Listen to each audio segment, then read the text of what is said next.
Good evening, sir.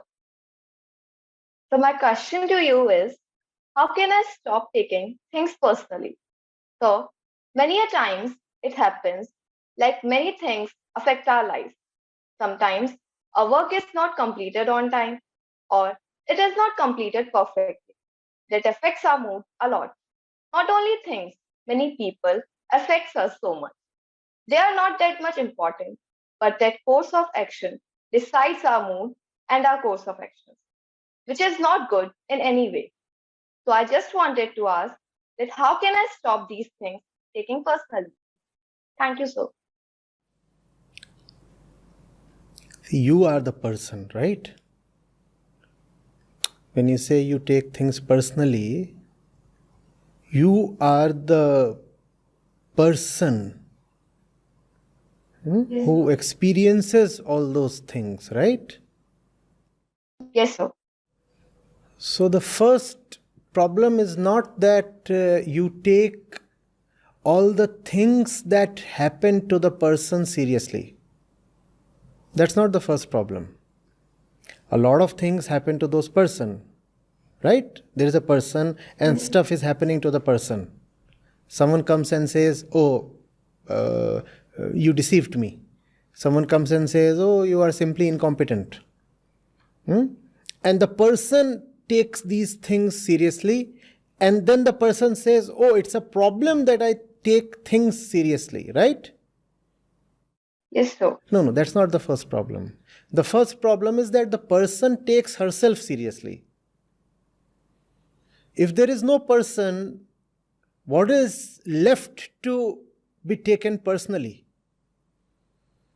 The person is the first problem. Taking things personally comes much later.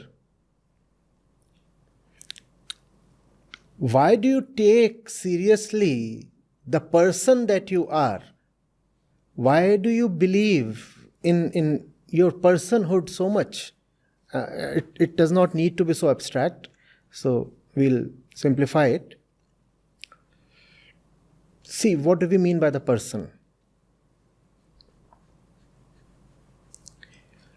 When you say person, you mean yourself, right? You have a certain age, certain knowledge. You come from a certain background.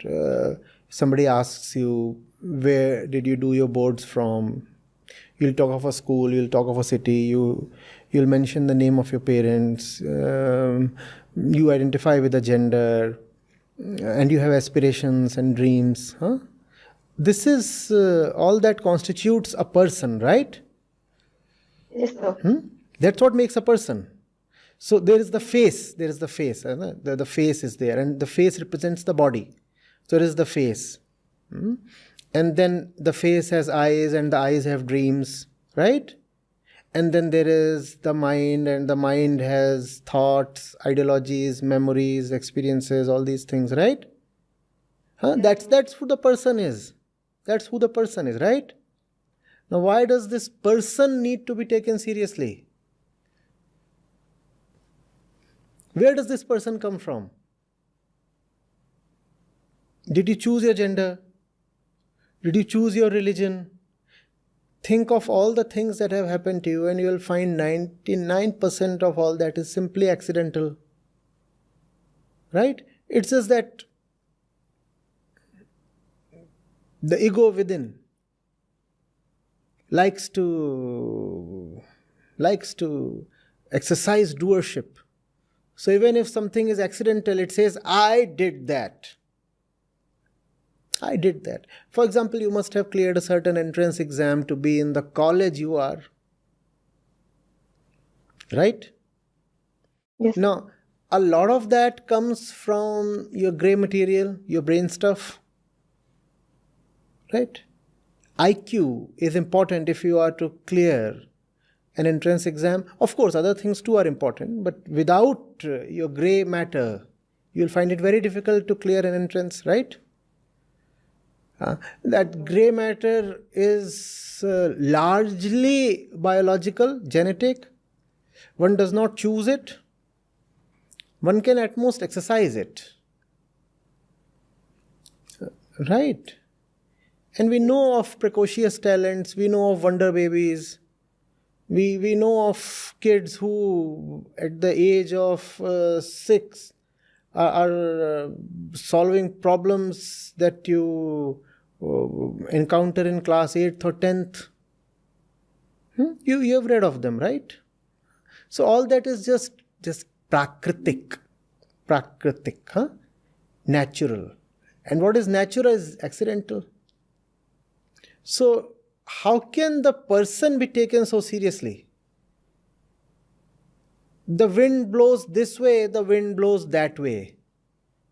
What's so important or significant in all that? It's just a random occurrence, right? The person is largely a random thing.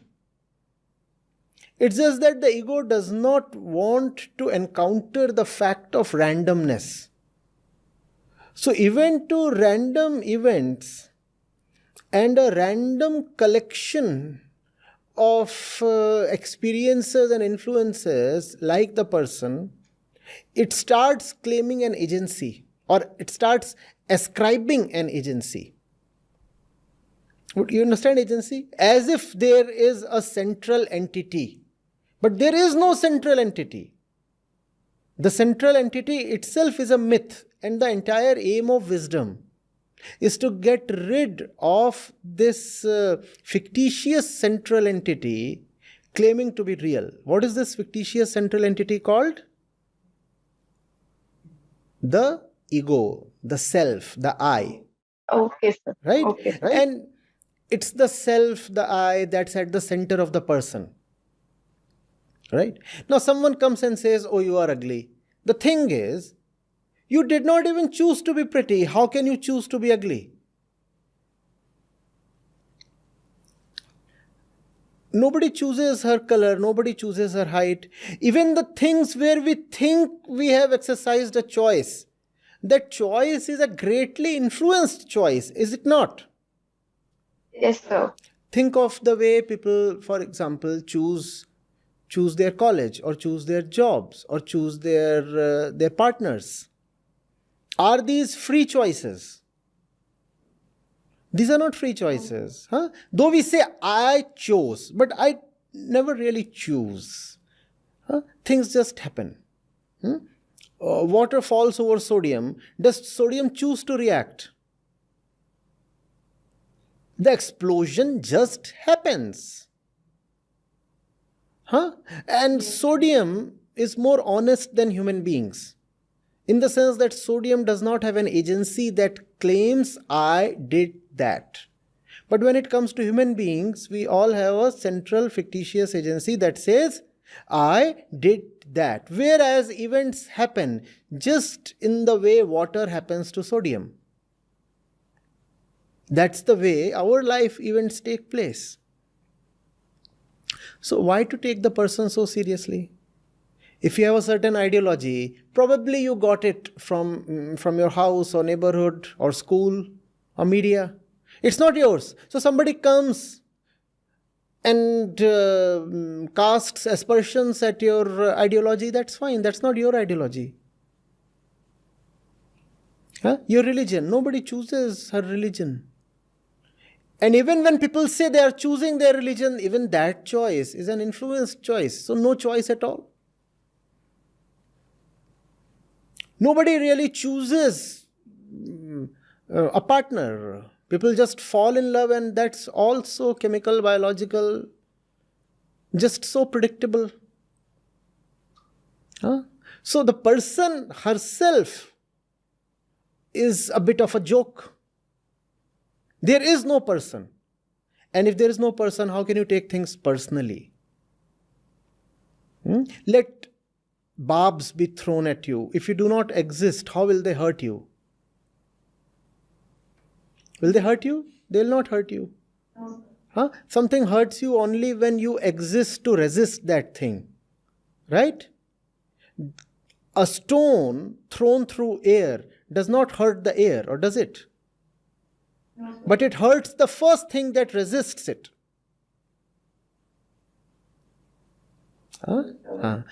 So when you see that your personhood is a myth, you become the air. You become the open sky. Then you cannot be hurt. You're not hurting me. I'm not who you are, who you think I am. You're throwing something at me. It passes through me. I can be hurt only if, first of all, I am the person you think I am. I'm not that. So, when one stops taking herself seriously, it becomes very difficult for the world to hurt her. And remember, if someone can hurt you, they can also possess you. The one who is able to hurt you will also be able to control you. And you do not want to be controlled, right? The person is controllable. Now we come to the next thing. You are someone who is not controllable. So you are not the person, but you are. And the one that you are does not want to be controlled. Do you want to be controlled? Do you want to be dominated? No. You are the one who cannot be controlled or dominated, and you are not the person. So if you allow the world to mean too much to you, the world will simply overpower you, possess you, enslave you. You do not want that, right? See, it's such a remarkable and unfortunate thing. Those who allow the world to mean too much to them, those who become ultra sensitive to hurt and praise and such things, they are the ones who become victims of the world. Anyone can come and possess you through praise, and anyone can come and possess you through infamy, calumny. Someone comes and says, "Oh, you are great," and he has had you. And someone comes and says, "Oh, you are obnoxious," and this one too has had you. You don't want that to happen, right? Yes, sir. So it's okay. You think that I am ugly? Fine. Here is a joke on ugliness. Here is a joke on ugliness. You think I'm fat, I'm no good, I'm good for nothing, I'm an incompetent fool? Wait. Just give me 1 minute and let's both enjoy this joke on incompetence. My own incompetence. Learn to take yourself with more than a pinch of salt. You are not important. You are nobody. Nobody is ever important. The two of us who are talking to each other, I mean, you know what the fate of these two talking entities is. Look at all the dirt by the wayside. All that was persons one day. When you are gone, you will be just the dirt by the wayside. So will be I, right? Yes. Look at the sand, look at the filth. There's dust on the table, right? You know what that dust is? That dust was a person one day. How do I take the person seriously? How do I take it? Yes, sir. I'm not sure I've been very intelligible. You are free to cross-question or whatever. No, sir, I'm clear now. Thank you. Thank you, sir.